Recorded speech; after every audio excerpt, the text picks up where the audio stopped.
writing this show, I tried to think back to the very first time in my life I was ever tied up. And it was a pivotal moment in my life. I was 7 years old, and it was a family beach holiday in Wales in the 1970s. There's never been anything wrong with that decade, has there? Now, there were 2 or 3 dozen families on the beach, and an evangelical missionary team came and rounded up a load of unattended children, took us down the other end of the beach to tell us about Jesus. Where were my parents? The story gets better because the leader of the missionary team picked me out wearing just my little swimming costume to sit on a chair in front of all the other kids. And then he produced a reel of cotton thread for a demonstration how without Jesus we could be trapped in a life of sin.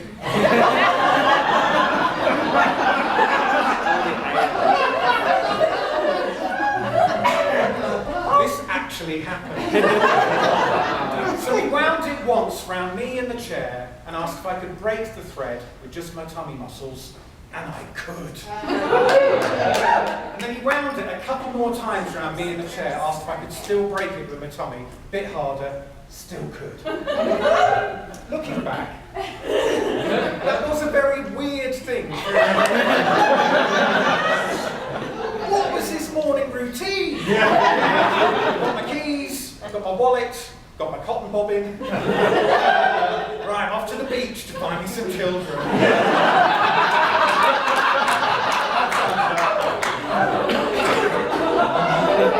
So then we had a competition to find out how many times he took wind it round me in the chair until I couldn't break free.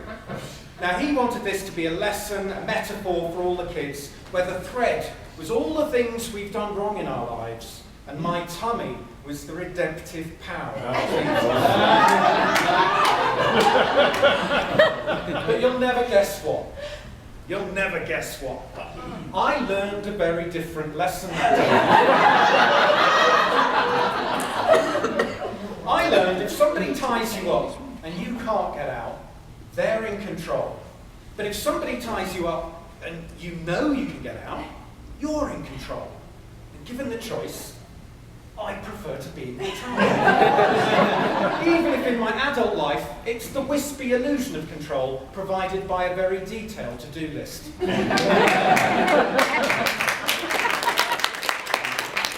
have your parties and social lives, but what could be more satisfying than waking up of a morning, opening the curtains, and knowing you've already achieved 2 things you can cross off your list for that day.